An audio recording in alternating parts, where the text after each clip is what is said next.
Imagine just following your phone's directions. Maybe heading to Costco, something simple. Yeah, it happens every day. Right. But then imagine that leads to you and your little kids being detained for almost a week. Just because of one wrong turn near the Right. border. Exactly. Near the US-Canada border in Detroit. It actually happened, and, well, it brings up a lot of questions. It really does. I mean, the thing that jumps out immediately is just uh, how out of proportion the consequence seems compared to the mistake itself. Definitely. A navigation app error basically triggers this huge immigration event. So by digging into the details we have, we can sort of piece together what happened. And why it matters. Right. What this tells us about border enforcement. Exactly. Understand the sequence and then, yeah, the wider implications. Okay, so we've gathered the info from the sources we have, and our mission here is to really unpack this, pull out the key facts, understand the impact. Let's do it. All right, so the story starts on March 8th. It's in Detroit, right near the Ambassador Bridge, the one connecting to Windsor, Ontario. And the reason they were even near the bridge is pretty crucial, actually. They were just using a phone app for directions. To Costco. To Costco, yeah. Which, it just shows how much we rely on these things, right? Totally. And how a little glitch, or maybe just the app finding the absolute closest one, can have these really serious real-world effects, especially near an international border. And here's the twist. The app's closest Costco was actually in Canada. Ah, so that's how it happened. Yeah, so they're driving, following the directions, and they accidentally drive onto the toll plaza area for the bridge. Okay.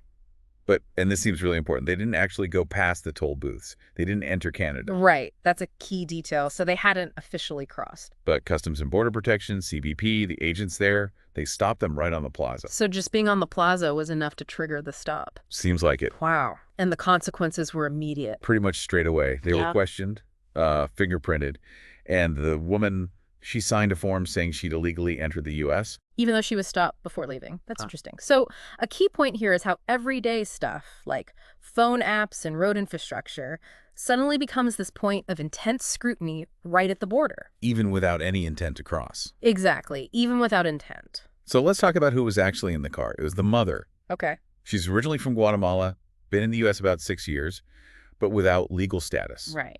And with her were her 2 daughters. One's 5, the other's just 1 year old. Wow, very young. And crucially, both kids were born in the U.S., so they're U.S. citizens. U.S. citizens, that's a really important factor. Also in the car was her brother. He's 19, he was driving. He also doesn't have legal status, works as a roofer. Okay. And the kid's dad?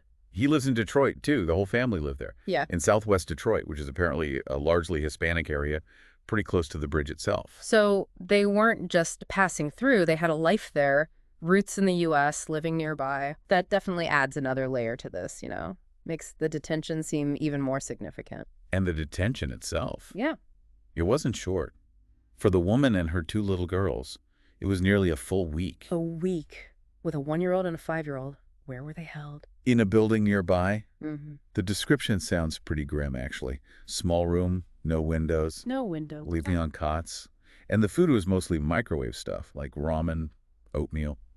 That sounds rough, especially with young kids. The lack of daylight, the food, It's concerning. And could they move around? Only allowed out for the restroom and showers, apparently. Yeah. Very restricted. That highlights just how restrictive that environment must have been. And it gets worse when you hear about the kid's health.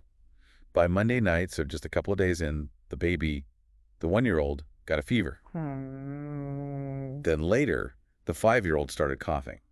And the mother claimed the agents told her they didn't have any medication for the sick baby. Wait, no medication for a baby with a fever? That's what was reported. That's deeply alarming. I mean, you have to question if these kinds of short-term holding places are really suitable for families, especially with sick children. It raises serious humanitarian concern. Yeah.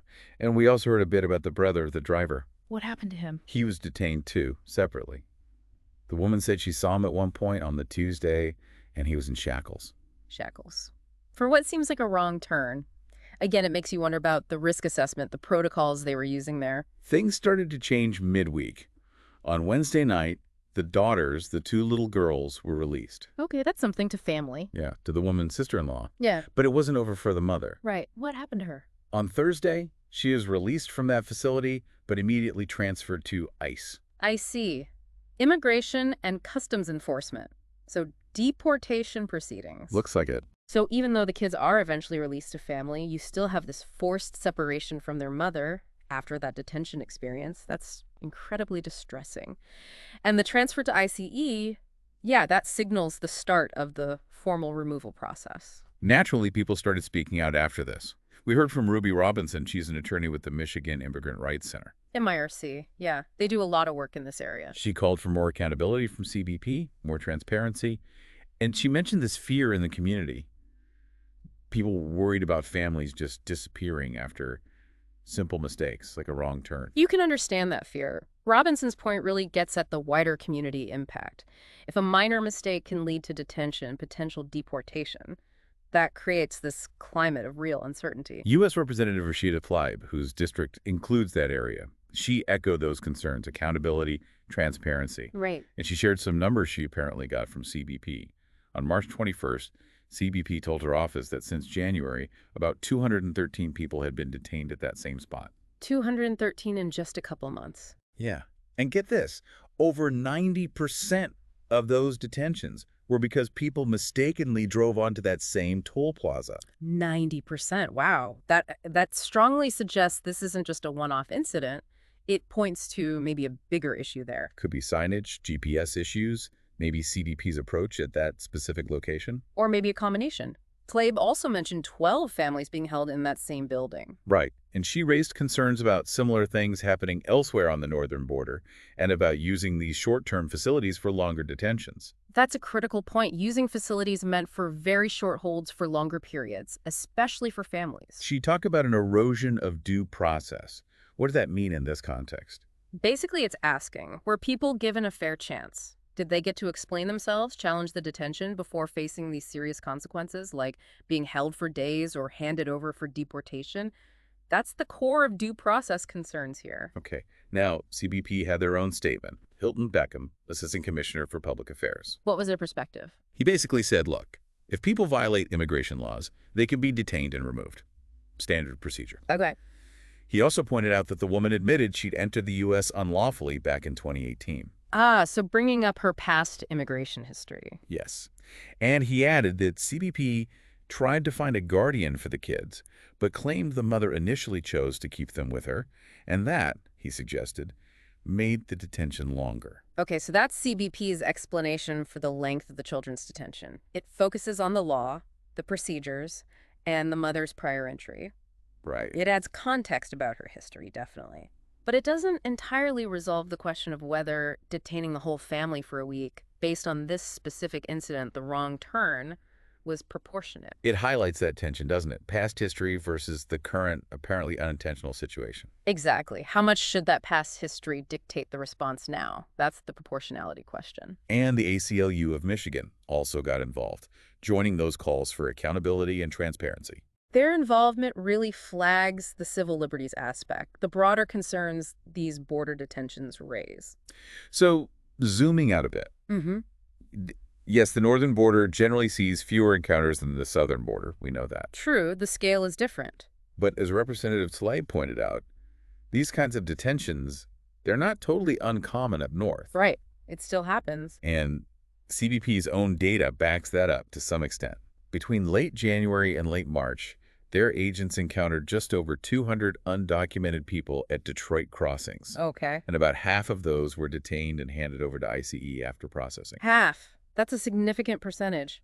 It shows that enforcement is active, and mistakes, even unintentional ones near the border, can lead straight into the system. And connecting back to Tlaib's numbers, a big chunk of those initial encounters were apparently these accidental wrong turns onto the plaza. Which reinforces that this specific location seems to be a recurring issue. We also know the Michigan Immigrant Rights Center is representing the woman legally now. Good, she has representation. And her removal proceedings, the deportation case, is scheduled for June. Her name and age haven't been released by the attorney. Understandable, protecting her privacy. But the June date means the legal battle is very real and ongoing. The case will likely focus on, the details of this entry, the wrong turn versus her past history, and probably the best interests of her U.S. citizen kids. So let's try and wrap this up. We've got this incident, a wrong turn, using a phone app, heading to Costco. Seems so mundane at the start. And it leads to a mother and her 2 very young U.S. citizen daughters being detained for almost a week in pretty basic conditions. With concerns about medical care, too. Yeah. Then we have the aftermath. The kids released to family, the mother transferred to ICE for removal proceedings. And the different viewpoints emerging. Exactly. Legal advocates like MIRC and the ACLU, along with Representative Tlaib, raising alarms about due process, transparency, the human cost, and whether this is a systemic issue at that spot. Calling for accountability. While CBP emphasizes enforcing the law, points to the woman's past entry, and gives their reasoning for the detention length. Focusing on procedure and legal violations. The core tension really seems to be between this seemingly accidental mistake And the incredibly serious consequences that followed. Detention, family separation, deportation proceedings. It forces you to think about what's appropriate, what's proportional in these border situations, what level of due process people get. And the real human impact, especially when U.S. citizen kids are involved. So thinking about this whole thing, this one family's really stressful experience, it kind of opens up a bigger conversation, doesn't it? It absolutely does. What does an incident like this actually show us about how border enforcement works on the ground today, in a world where we're all using GPS, where infrastructure is complex? Yeah, where a simple tech error, a wrong turn, can suddenly spiral into this huge legal and human problem. It really makes you consider that balance, you Yeah. know, between the need for border security and crime. And the potential for these really serious, unintended, life-changing consequences for ordinary people just navigating their day. So maybe the final thought for you, the listener, to chew on is this. In our world, with complex borders and technology guiding us, sometimes wrongly, what does an incident like this tell us about the potential pitfalls in border enforcement? And how do we, as a society, try to strike that balance between security and the very real human circumstances involved?